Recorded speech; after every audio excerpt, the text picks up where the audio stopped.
Holy shit.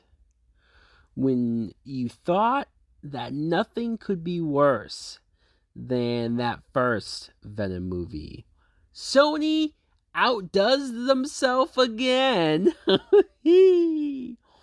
Venom Let There Be Carnage. What an absolute clusterfuck of a movie. In so many ways, this fails to hit the mark countless times. I could not believe how shitty this movie is. And this movie's only an hour and a half. Way shorter than the first movie, but yet it does so many worse things. First of all, it's directed by Andy Serkis, who is a great actor, not just for the motion capture stuff that he's known for, right? Gollum, Caesar, Snoke, so many characters, but even in live action, this guy's great. But just because you have talent in acting does not translate into directing, clearly. Goddamn. The very beginning of this movie, we see Cletus Cassidy and his girlfriend, Shriek. They're both in this prison. They're criminals, they're crazy people, but they're in love. And so you're seeing their love story, how they get together in prison, until one day they have to get separated because Shriek is going to be going someplace else. This movie had the gall to name drop the word mutant. They say that Shriek is a mutant, and if this was a different studio making the movie, if this was connected to another continuity also named Marvel, I'd be happy about this. But with Sony, fuck you. So in the scuffle, we get introduced to this cop that had this rough fight with Shriek during the transport. You find out later on, it's supposed to be this big twist reveal, but who gives a shit, who gives a fuck? It's this detective who they say is not Donnie Wahlberg. I'm going to have to take their word on it because I was convinced that this is Donnie Wahlberg. But you see that, no, he's the detective who's on the case in present day. He had this interaction with her back when he was younger. Shriek was transported to Ravencroft. And I'm only mentioning the word Ravencroft for seeing this same facility in the Amazing Spider-Man Andrew Garfield film. So I'm not saying that these Venom movies are connected to that. What I always like to call the Arkham Asylum for the Spider-Man villains. Present day, we get Cletus Cassidy, Woody Harrelson. My God, who no longer has that big goofy ass wig. No, he has almost a shittier wig. Like I don't know who's in charge of this wig department. I know that the wig in the post-credit scene was goofier looking, but this one actually looks like they're trying, and that's what makes it worse because it's still bad. Cletus wants to be interviewed by Eddie Brock specifically because why not?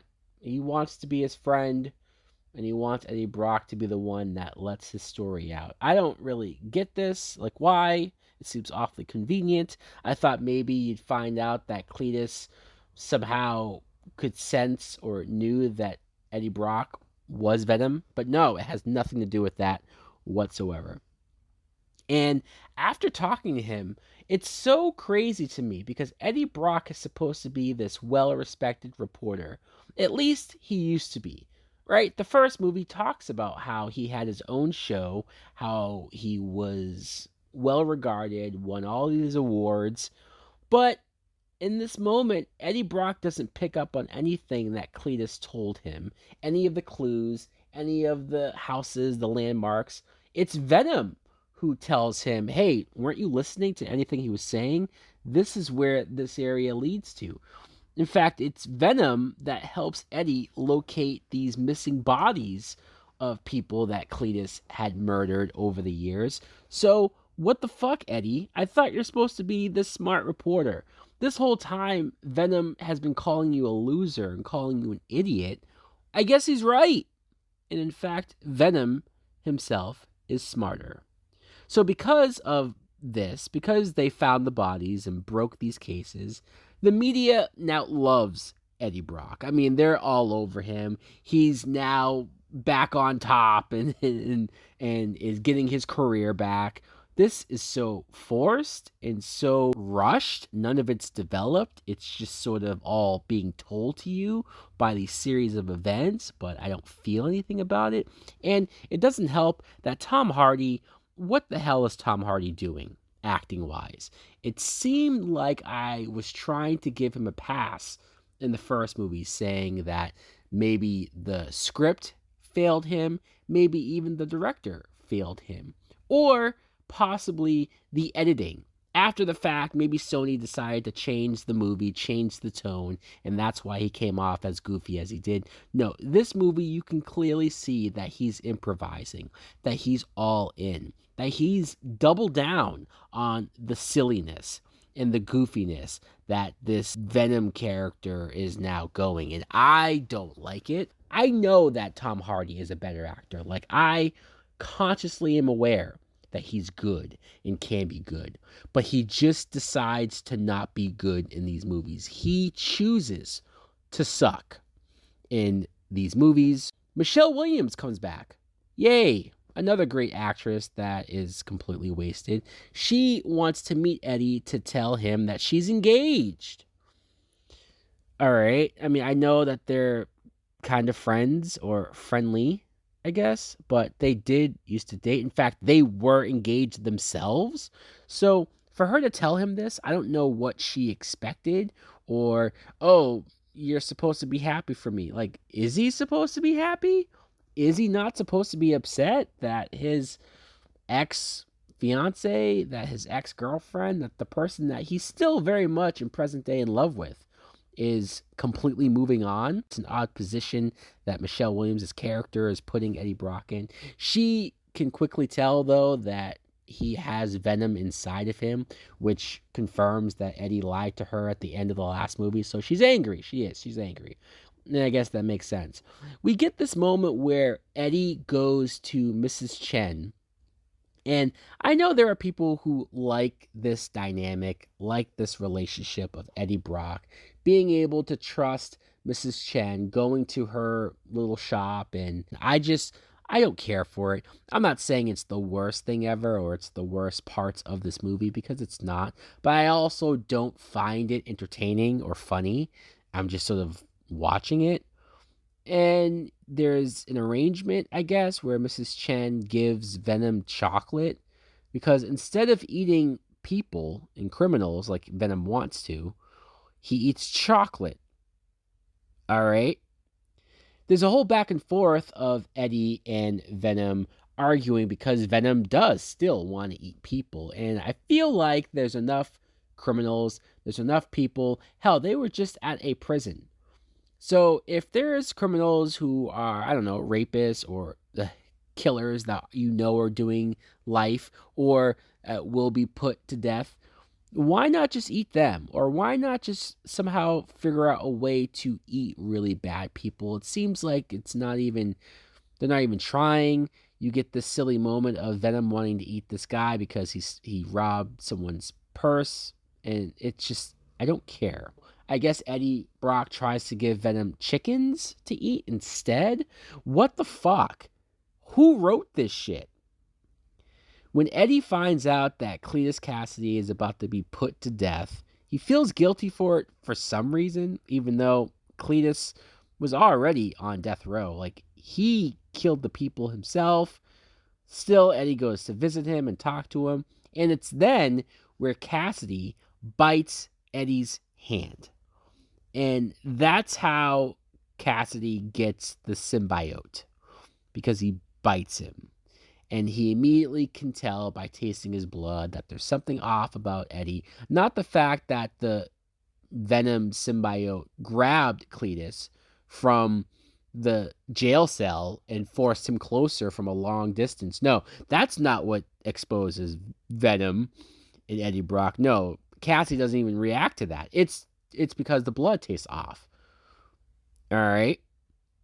We get this backstory for Cletus Cassidy, which is actually fairly creative. It's this whole animated thing where they show how Cassidy was a kid and how and why he killed his parents and killed his grandmother. And they try to go with this sympathetic approach, like, oh, they were abusing him or they weren't good to him, so he had no choice. Maybe he was defending himself.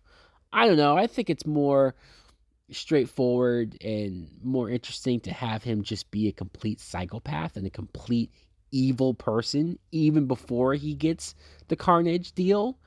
I just, that's what I've always found intriguing about Cletus Cassidy. And they've already fucked up Venom and Eddie Brock as a character by not making him a villain first. That I did not like going for the sympathetic backstory, feel bad for me approach. Venom and Eddie get into this big fight. Like, they're really butting heads because Venom wants to do a bunch of shit and Eddie doesn't want him to do it. So they fight. Like, and I don't mean they argue, because they argue all the time. It's annoying. But they physically fight. Like, they fight all over the apartment, wreck his apartment, destroys everything, and they break up.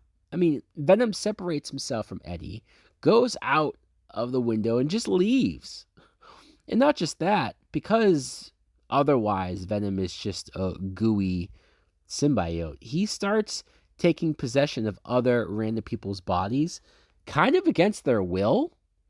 And over time, when you see Venom going from body to body, he's doing this because the other bodies are dying off.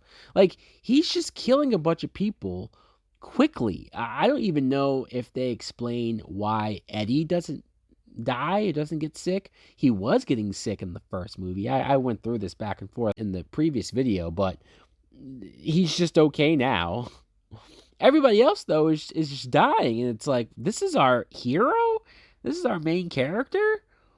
And I would actually like if Venom himself was presented as a guy who didn't care about human life, who was more villain-like tendencies, but they hadn't established that, really. He was supposed to be the hero, the good guy. He did stop Riot from bringing more symbiotes to eat people. So why is he just so willing to kill everyone or let people die? I don't know. This is all very confusing. I don't know how I'm supposed to feel about it.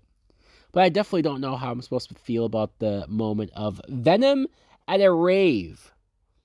I never thought in my years, decades practically, of being aware of the Venom character, being a fan of the Venom character since I was a kid, I never thought I would see Venom at a rave. I don't know why this happened. I don't know who thought this was a good idea. I guess somebody thought it would be funny to see Venom in this rave situation. People running around drunk, laughing and partying with him, not freaked out that he's a 9-foot tall Venom guy. And then Venom has this whole speech in front of the crowd about coming out of the closet. I mean, if they want to make Venom gay, I don't have a big problem with it. This just seems random and forced and out of nowhere, and they don't even really commit to it, right? Because they don't really say he's gay.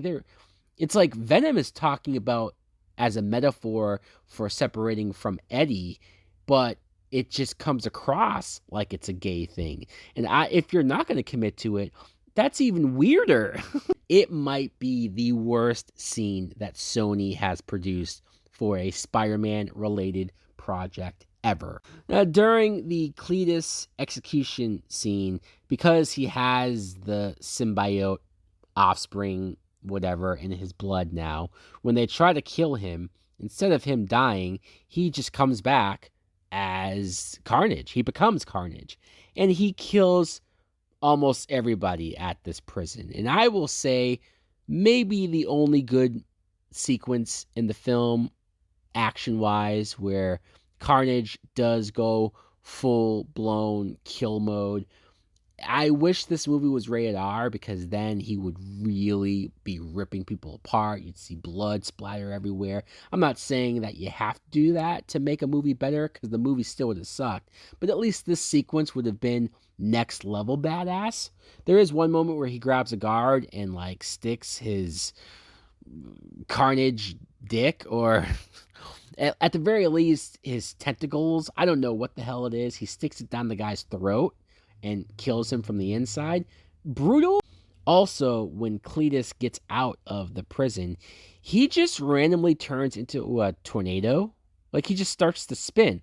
Almost like in The Mask with Jim Carrey. Whenever he would travel around, his way of running would be just to spin randomly out of nowhere.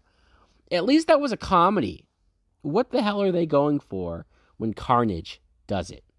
He goes to break Shriek out, so that's a whole thing. I should mention Naomi Harris. Naomi Harris is a fucking awesome actress. I mean, I love her and everything that I've seen her in. 28 Days Later, the James Bond movies as Moneypenny. Like, she's been in a lot of stuff. She has a lot of range, obviously. Her being willing to do a role like this, I appreciate another example of a great actress that kind of dumbed herself down to do some bullshit like this. How many scenes does she just scream? They don't give her much character or dimension or any real goals. You don't really know what she is supposed to be other than Carnage's girlfriend. Like, that's all she is. That's all she is. She has no personality. She has no distinct thing about her at all. Anne and Dan, the happy engaged couple, they find out what's going on. They hear about it. They find out that Eddie is no longer connected with Venom. So they go to look for Venom. And you get this scene where they go to Mrs. Chan and you find out that she is being possessed by Venom now. Is Venom going to kill Mrs. Chen? Like, is that a thing? He killed everybody else, whether it was indirectly or not. It's just this awkward moment where, once again, Michelle Williams, what the fuck? You have Michelle Williams saying to Mrs. Chen, because she knows she's Venom, calling Venom hot. Why? Why are we doing this? Why are we doing that scene? And why do we even have Michelle Williams here, other than for her to collect a check? But just, I don't care about these characters, and I don't really want to see them there again. It's this forced excuse to get Michelle Williams back as Lady Venom, because she goes to Eddie, who's at the police station, and she gives him the symbiote once again, a complete ripoff of the scene from the first film. It was actually done better in the first movie. After Venom gets reunited with Eddie and breaks out of the police station, Anne and Dan get kidnapped by Carnage and Shriek, because of course that's why they're there, to get kidnapped. And so they're at the church because I guess Carnage and Shriek are going to get married. Sure. Venom has to go there to save them, and when Venom sees Carnage, I guess this is the first time he's seeing him, he sees that Carnage is red and says, "Oh shit, it's a red one," and retreats back inside of Eddie and is afraid. Great. Another example, just like in the first movie, of Venom being a loser, Venom being a bitch, a punk, and somebody that I don't see as a badass, don't see it. And I know they're going for the comedy. I know they're going for the giggles, but I'm not giggling. I'm not laughing. You're not getting your desired effect from me. You're just coming off dumb. You get a very similar fight as you did in the first movie of two symbiote characters mushing and melding together, so it's hard to figure it out. It's slightly better, like you can tell a little bit better as to what's going on and who's who, but still, I can't believe how much I don't care about seeing Venom and Carnage fight, because I've been dreaming about this for years. I have been wanting to see Venom and Carnage, along with Spider-Man, fight each other in live action for so long that I can't believe when I finally got it that I'm this disinterested, that I'm this bored, and I just want this to end. I do. You have this moment where Dan and Anne are trying to help, and Dan says something to the effect of "fire and sound." without the sound. Who wrote this shit? This is your idea of comedy?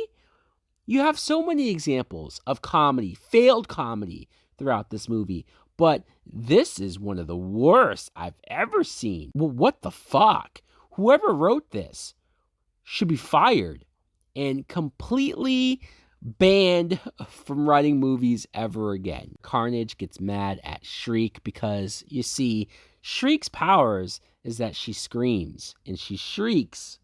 And that's actually the direct weakness of both Venom and Carnage. So it's kind of weird that this was never addressed between them before. Like, they never figured this out. They never thought that this would be a problem. Reading Maximum Carnage, I really like the dynamic between the two of them and just how crazy they seem together. Like, they do seem like a perfect item. Where this movie, it just seems like they're just there because, and when you get to this argument between them, it feels forced, it feels out of left field, and it just seems like, well, we have to come to the point where they're gonna beat themselves. And so that's what happens. Carnage hits her, and she gets mad, and when Shriek dies, what a waste, not just of the actress Naomi Harris, but of this character. She falls, and the bell lands on her. What the fuck? Venom just eats the Carnage symbiote. He just eats it. He eats it alive, which is something that I wasn't aware that they could even do. It's like, should that even work? It feels anticlimactic because Carnage is supposed to be a next level crazy villain that should be harder to defeat. It felt like Venom had more trouble fighting Riot, who's a D-level villain if you've ever heard of one. So, okay, I guess that's the end of Carnage. But at least we still have Woody Harrelson. At least we still have Cletus Cassidy, who I'm sure they can keep around, throw in jail so that one day we get a sequel where he can come back. And no, Venom just eats his head off and kills him. I know it's supposed to be funny because Venom got to say, fuck this guy. It's their one fuck in a PG-13 movie. I was just severely disappointed. This movie clearly doesn't care about these characters and cares about the fans of these characters. So just killing them off like that in a lame joke way kind of checks out.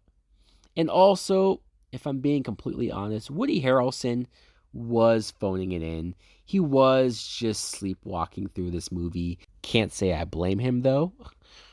And oh yeah, by the way, that detective, the not so Donnie Wahlberg detective, he was presumably killed during this battle by Shriek, but at some point a piece of the symbiote went onto him and he wakes back up to become Toxin, which is yet another symbiote character that is from the comics that I guess they're setting up for Venom 3. I really don't want to see a Venom 3, just in general. But if we do see a Venom 3, I definitely don't want to see Venom fight another symbiote character. Oh my god. But it seems like we're definitely going to get that. The movie ends with Eddie and Venom on a beach with this terrible CG background of a beach. Because I don't know, they probably shot this 2 days before the movie came out. And they're talking about being the Lethal Protectors, which I know is the name of the comic book that Venom had when he did become the anti-hero, where he, after he was the villain for Spider-Man, he did become this heroic character and he called himself that. It's just a dumb name. It is. Holy fuck. We get this post-credit scene because, sure. And while Venom and Eddie are still vacationing, they're in their hotel room and they're talking about, at least Venom is talking about how he's connected still to the other symbiotes on his planet. It's like a hive. And he wants to finally, after 2 movies, share this connection with Eddie. He wants to show him everything that he knows and what he can see. I remember watching this in the theater and saying, what the hell? What the hell's about to happen here? This is different. This is something new. We probably should have done this earlier instead of the two of them bickering and arguing like bitches. No, we're going to wait until the post-credit in order to have them actually get along and do something interesting. Just then, though, this flash of light happens, and they're in a different room. And they're confused. This doesn't have anything to do with what Venom was talking about, so that was a complete waste to set that up. And you see on the TV screen that it's the events of the ending of Spider-Man Far From Home, where Tom Holland's Peter Parker, his identity, was revealed to the world. And Venom is seeing this. And Venom, maybe they set up the whole hive mind connection thing because they're trying to say that, well, the symbiote from Spider-Man 3, Tobey Maguire, is aware of Spider-Man. So they're going to use that knowledge to say that that's why this Venom won't like Tom Holland's Spider-Man. What the fuck? I'm trying to make more sense of it than probably the writers even did. This is all really dumb. The moment where Venom licks the TV because he's looking at Tom Holland, I don't know how to feel about that. It comes across actually more creepy than I think they wanted. They clearly thought this would be this big epic moment. They clearly thought this would be this thing where we all would cheer because, yay, hooray, we're finally seeing Venom acknowledge Tom Holland Spider-Man, interacting with Tom Holland Spider-Man, and we're all going to want to see the future of that, right? No. I saw this and I said out loud, oh no. I got sad because I realized that Sony is going to not only fuck up their own universe of movies that they've been doing, but they're going to infect the Tom Holland films. They're going to ruin what goodwill those movies have brought back to the Spider-Man films, and they're fucking it up. Sony doesn't know what they're doing. This is next level stupidity. I've never seen a movie studio have control of a franchise that's worth so much money and fuck it up so much. Well, maybe the new Star Wars movies, but still, this is pretty close up there. When we get to No Way Home, the post-credits scene of that movie, we pick back up with Eddie Brock. So Eddie Brock, I guess, has been in New York this whole time, and he spent this time, I guess, talking to people and learning about who the Avengers are. And then he hears about Spider-Man and says that he wants to maybe go meet Spider-Man, talk to Spider-Man. And then he disappears because Doctor Strange's spell brings everyone back to the universe they belong.